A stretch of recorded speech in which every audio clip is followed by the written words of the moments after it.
नमस्कार दोस्तों, मैं अतुल सुभाष मोदी के बारे में ये बात कहना चाहती हूँ आप सबसे कि जब भी कोई आदमी किसी लड़की से शादी करे, पहले तो थोरो इन्वेस्टिगेशन होना चाहिए, थोरो इंक्वायरी होनी चाहिए। पहले तो थोरो इंक्वायरी होनी चाहिए, मतलब पूरी इंक्वायरी होनी चाहिए कि वो लड़की है क्या, उसके माँ बाप क्या हैं, उसकी फैमिली क्या है, क्योंकि उस लड़की की बैकग्राउंड भी चेक करना ज़रूरी है। इवन वो माँ बाप क्या है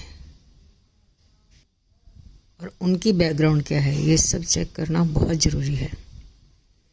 अगर माँ बाप की बैकग्राउंड नहीं भी चेक कर सकें, कम से कम माँ बाप को ज़रूर चेक करें, उस लड़की को ज़रूर चेक करें, क्योंकि उस लड़की की बैकग्राउंड उसके माँ बाप ही हैं।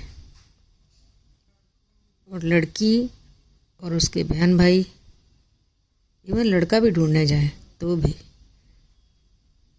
लड़की उसके बहन भाई या लड़का उसके बहन भाई, सब चेक करना चाहिए। उनके माँ बाप, उनकी फैमिली, उसके माँ बाप, उसकी फैमिली क्या है, ये सब चेक करना चाहिए। और इसके लिए खुद को टाइम देना बहुत ज़रूरी है, ताकि आप अच्छे से उनसे व्यवहार कर सकें, उनके व्यवहार को अपने प्रति चेक कर सकें। जल्दबाजी में शादी करना या कहीं से भी कोई भी लड़का लड़की लेके जब आप शादी करते हो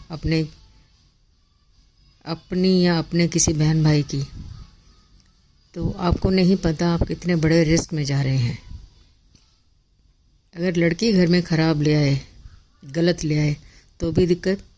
अगर आपने अपनी बहन बेटी दूसरे गलत लड़के को या आदमी को दे दी शादी के लिए, शादी करने के बाद, तो भी दिक्कत। तो आपकी बच्ची ठीक हाथों में जाए या आप के हाथ में ठीक लड़की आए या ठीक औरत आए, तो इसके लिए आपको बहुत अलर्ट रहना ज़रूरी है। जल्दबाजी की शादी हमेशा दिक्कत करती है, क्योंकि आपको इंक्वायरी करने का ज़्यादा मौका मिलता ही नहीं, मिल ही नहीं सकता, या एक दूसरे से आप व्यवहार ठीक से कर ही नहीं सकते। ना आपकी फैमिली उस फैमिली से, ना आप लड़का लड़की या लड़की लड़का एक दूसरे से, बल्कि आपस में तो रीड करना चाहिए। ये लड़का लड़की को, लड़की लड़के को, एक दूसरे को रीड करना बहुत ज़रूरी है, समझना बहुत ज़रूरी है, टाइम देना बहुत ज़रूरी है, एक दूसरे का व्यवहार देखना बहुत ज़रूरी है। बल्कि लड़की शादी कर रही हो चाहे लड़का शादी कर रहा हो, अपनी फैमिली को ज़रूर साथ में लेके चलें। जहाँ आप फैमिली को साथ में लेके नहीं चलते ना, तो दूसरे को भी पता चल जाता है कि ये बंदा अकेला है या ये लड़की अकेली है या ये लड़की अकेली है। इसलिए बहुत ज़रूरी है कि अपनी फैमिली को साथ में लेके चलें और सारी बातें अपनी फैमिली से शेयर ज़रूर करें, क्योंकि उनका जो लाइफ एक्सपीरियंस है वो आपको उस लाइफ पार्टनर की गड़बड़ी से बचाएगा। अगर आप वाइफ को लेके आए हैं तो, अगर आप हस्बैंड के साथ गए हैं तो, इसलिए अपनी फैमिली को साथ में लेके ज़रूर चलें। ये लड़के ने एक तो जल्दी शादी की, जल्दी में शादी बिना इंक्वायरी के की, ज़्यादा टाइम मिला नहीं सोचने समझने का। और शादी.com से आपको बिल्कुल कुछ नहीं पता होता कि कौन है क्या है। चलो जो भी था, पर मुझे जहाँ तक मैं समझी हूँ उसकी बातें सुन के कि शादी जल्दी में हुई और इंक्वायरी करने का पक्का टाइम नहीं मिला होगा। पक्का है कि इंक्वायरी करने का इस लड़के को उस लड़की की इंक्वायरी करने का या उसकी फैमिली के बारे में ज़्यादा सोचने समझने का टाइम मिला ही नहीं होगा, जिस वजह से ये लड़का दिक्कत में चला गया। और लड़की तो स्वार्थी थी ही। बताओ, ऐसी लड़की की अक्ल पे बहुत बड़ा क्वेश्चन मार्क है कि जो अपनी माँ की बातों में आके अपनी फैमिली को ख़राब कर लेती है, या बाप को बच्चे से ना मिलने देना, या जो भी गलती किसी की भी रही हो। पर मैं इतना कहती हूँ कि चीज़ों को ठीक करना चाहिए, ना कि ख़राब की तरफ ले जाना चाहिए। ये लड़का भी शायद समझ नहीं पाया होगा जब वो लड़की लालच में कुछ इससे मांगती जा रही थी, या कुछ इसकी सारी प्रॉपर्टी के बारे में सब जानना चाह रही थी। एक जानना होता है आप जानने के लिए, एक जानना होता है आप लूटने के लिए। तो ये बहुत बड़ी गलती थी। उस लड़की की तो थी ही, पर इस लड़के की भी कहीं ना कहीं अलर्टनेस में कमी रही कि ये आंख बंद करके विश्वास करता गया, और वो ये आंख बंद करके विश्वास करता गया और वो इसको चराने में लगी रही, इसको चराने में लगी रही। ये कहाँ का असूल है कि लड़की लूटना शुरू कर दे या लड़का लूटता ही जाए। और सुसाइड भी कोई इसका हल नहीं है।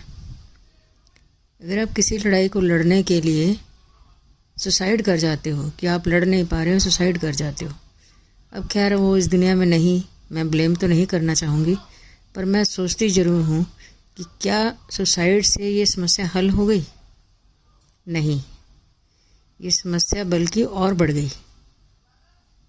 इसमें पैसा ज़रूर बच गया, लेकिन इसमें पैसा ज़रूर बच गया, उसका लूटना ज़रूर रुक गया, पर क्या ये समस्या हल हो गई?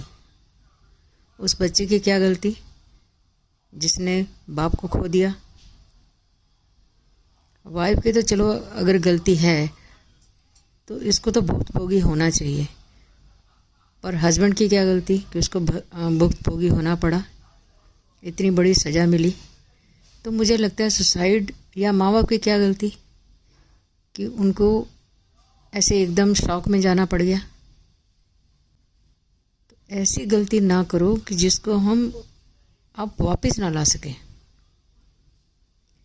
तो ऐसी गलती ना करो जिसको आप या हम वापस ना ला सकें।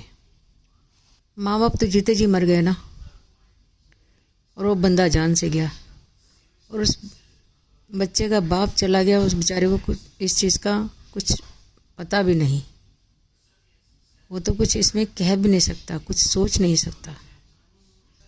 और इसमें एक और है कि जिस माँ ने लड़की को सही सीख देनी होती है, सही अकल देनी होती है, अगर वही उसको गलत पढ़ाना शुरू कर दे तो माँ की सोच पे तो सवाल है ही बहुत बड़ा। लेकिन उस लड़की की भी सोच पे बहुत बड़ा सवाल है, लेकिन उस लड़की की सोच पे भी बहुत बड़ा सवाल है कि आप माँ के चक्कर में अपना घर खराब कर लोगे, अपना हस्बैंड खो दोगे, अपने बच्चे का पिता खो दोगे, और अपनी ज़िंदगी ख़राब कर लोगे। पता नहीं ऐसी माँ ने अपनी गृहस्थी कैसी चलाई होगी जो बेटी की गृहस्थी में उसने ये सब किया। और बेटी भी बिल्कुल माँ के चक्कर में, या भाई बहनों के चक्कर में, या भाई के चक्कर में, या पैसे के चक्कर में इतनी अंधी हो गई कि उसको कुछ दिखा ही नहीं। चाहे फिर इसमें अतुल की कई जगह पे गलती भी हो, चाहे फिर इसमें अतुल की कई जगहों पे गलतियां भी क्यों ना हों, तो भी गलतियों को ठीक करने की तरफ जाना चाहिए, ना कि गलतियों को और क्रिएट करना या बढ़ाने की तरफ जाना चाहिए। बताओ, अपना घर ही ख़राब कर लिया। क्या पैसा ही सब कुछ है? क्या पैसा ही सब कुछ है? मैं मानती हूँ कि पैसा बहुत कुछ होता है, पर क्या सब कुछ है? पैसा सब कुछ नहीं होता, पैसा सब कुछ हो ही नहीं सकता। घर की शांति बहुत बड़ी चीज़ होती है, घर का सिस्टम बहुत बड़ी चीज़ होता है, घर का तौर तरीका बहुत बड़ी चीज़ होता है।